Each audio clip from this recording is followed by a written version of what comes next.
has been way too long since I have been on here, and I really just wanted to do kind of a catch up and chat video. I have been doing a lot of inner work and working on projects and seeing a lot more clients recently, so I haven't had as much time as I would love to be able to come on here and speak to a lot of things happening. But my plan is to get back to that, and also doing shorter videos over on my TikTok. So if you are on TikTok, you can come find me at Acorn Oak Counseling. So where have I been? Still in Chicago. The office that I was in closed down in January, so had to transition out of that.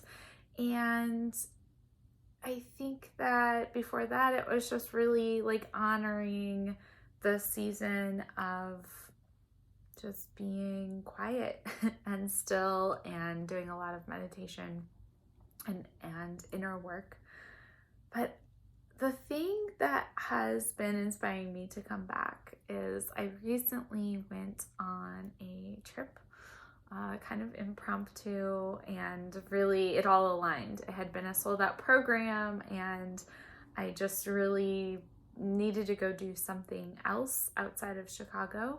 So I went to go find this meditation program, and it was sold out.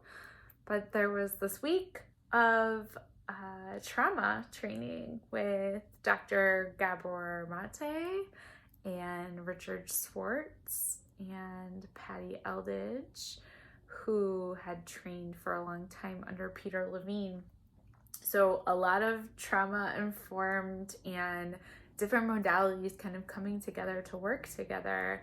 And we get there and really quickly learned that we were going to be learning through experience, not just lecture and question answer type of forums. There was some of that, but what I experienced was just a transformation. Both a big part of it was the people there. The people that I connected with were some of the most amazing, beautiful souls. Everybody came from different backgrounds and did different things, were retired, were teachers, therapists, somatic workers, people who were just there to work on their own trauma, who really didn't share what they were doing, people from all different ethnicities and backgrounds. So it was beautiful. I think the people there really made it special. And of course we had phenomenal teachers. So I think some of the big takeaways that I came back with honestly are play. We have to find our way back to some version of playing and having joy. And joy is always thrown out there, but I think to me what the bigger sense of it is like an embodied joy. So just being able to be present with something and experiencing it. So for instance, I had this really beautiful moment where one of the days before we went to the beach for sunset, we had a dance party, and it was just really amazing. Like everyone was completely sober, and not that that has to matter that much, but I do think it's a unique experience at this point in my life that when out dancing, a lot of the times there's some kind of a substance, either that I was ingesting or others had been ingesting at times. And so to just have this like purely sober, pure dance and movement, and just kind of moving our bodies and no judgment of ourselves or others, and coming together in a circle and being able to just express ourselves and play and have this embodied sense of joy. It was really that reminder of how important that is. And I also had the experience of Dr. Gabor Mate's wife, Ray Mate, She is a art teacher, I believe kindergarten, maybe first grade.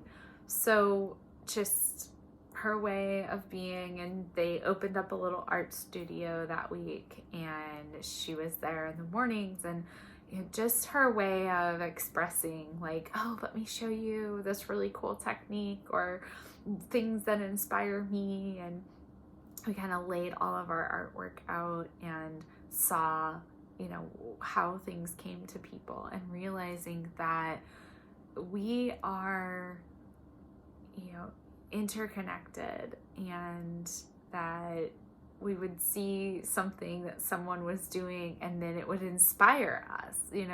I think when I was younger, it felt like you were copying off someone's work, because art was a class and you were getting graded on your art and critiqued on your art as a child.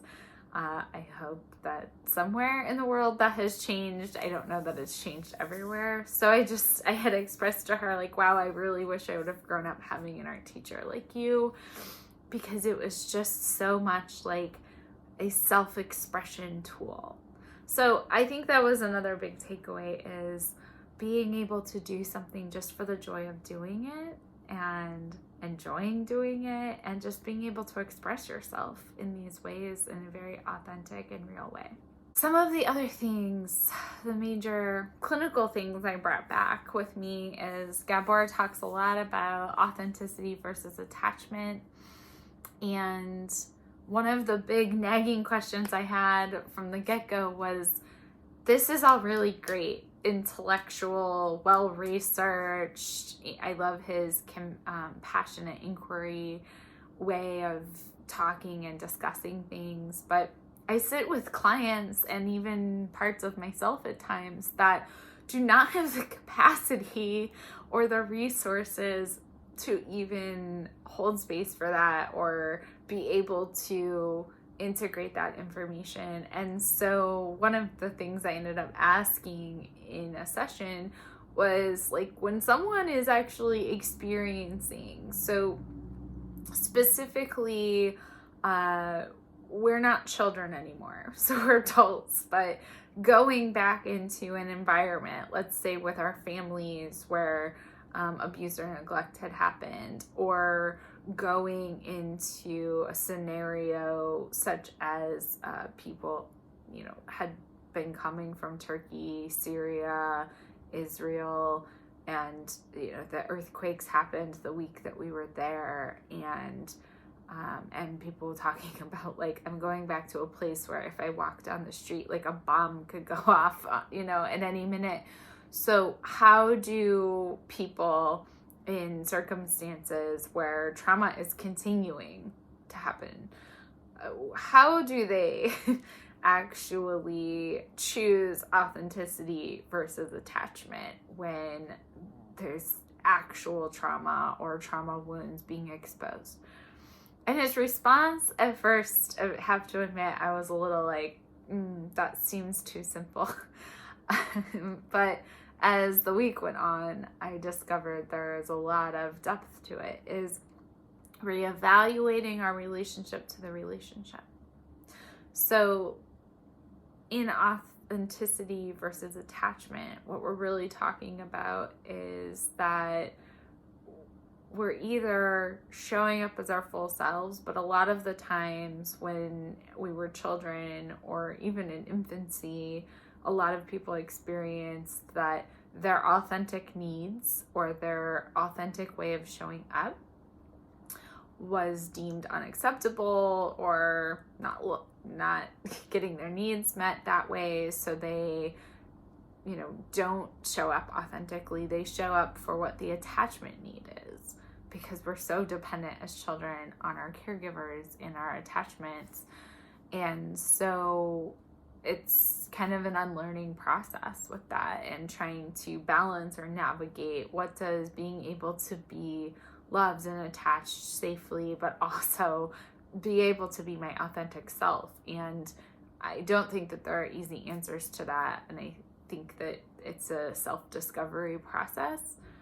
But in this question that I had about like when we're not working on an intellectual level and when we're really struggling to even find our own inner resources for that, or maybe we just haven't ever experienced our own like self authentically, to re-examine the relationship to the relationship as adults. So meaning that we have this relationship to what that trauma, what that circumstance, what that environment is, and that we have the empowerment and ability to re-examine that for ourselves.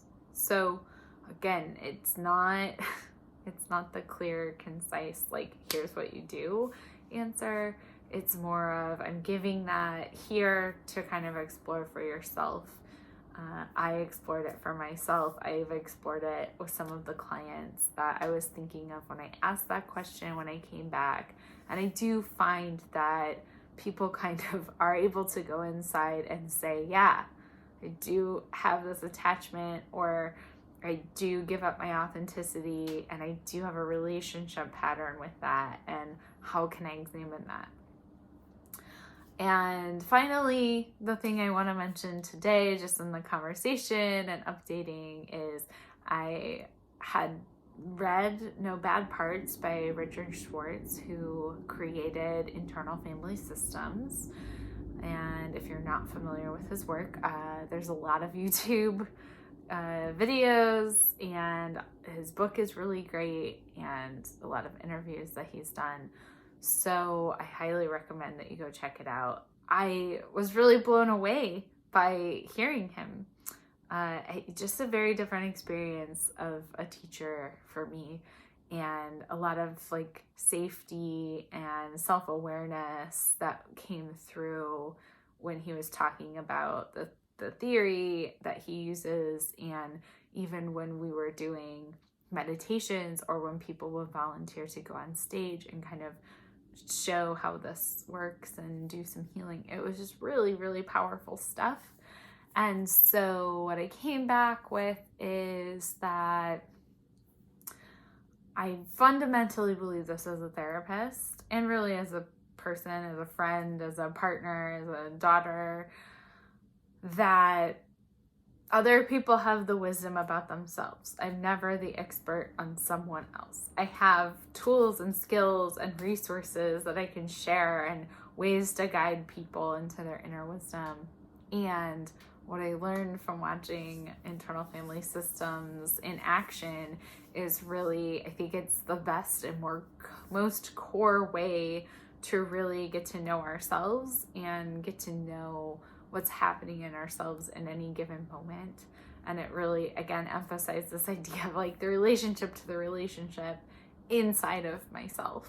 And as I've brought that back in some of the meditations and questions into my work, is I have found that for a lot of my clients, it actually really makes things a lot more manageable to think about things like shame, instead of being my shame that exists all inside of me, thinking about it as like this part of me that holds all of the shame. Just even saying that, not even experiencing it right now, but it just, there's a lighter aspect to that then you can be curious with, and you can start to develop a conversation and relationship to that relationship. And so I really wanted to just come on and share some of my thoughts. My Instagram and Facebook will start showing up posts with pictures and quotes and insights that I had, but I wanted to come on here first and just invite you all to be curious about any of this. And I have been jokingly but realistically saying, look, if you're gonna go do some intensive trauma work, you might as well go somewhere that's beautiful, where you can be in the ocean at sunset and crying into your mango smoothies every day, and letting the sun and the earth heal you while you do internal work. So not everyone can do that, obviously. I know that's a very like privileged joke, but yeah, if you ever get the chance to potentially go do an intensive trauma week and go do some deep healing, I hope that you take that opportunity. And even if you can't get away to a tropics or an intensive week, there's a lot of really great YouTubes with Gabor and with Richard, and meditations and ways that they ask questions. So I highly recommend looking into them. I will put some links to their pages on YouTube. And other than that, I hope that you are all doing well. We're here at the end of February. So as I say, even though March can be weather-wise just as unpleasant in some ways as other months, something about like March 1st feels so much more hopeful that we're much closer to being out of winter than we are into it. So I hope to be back soon with some meditations and more conversations. But until then, I hope that you're well and taking care of yourselves. Bye.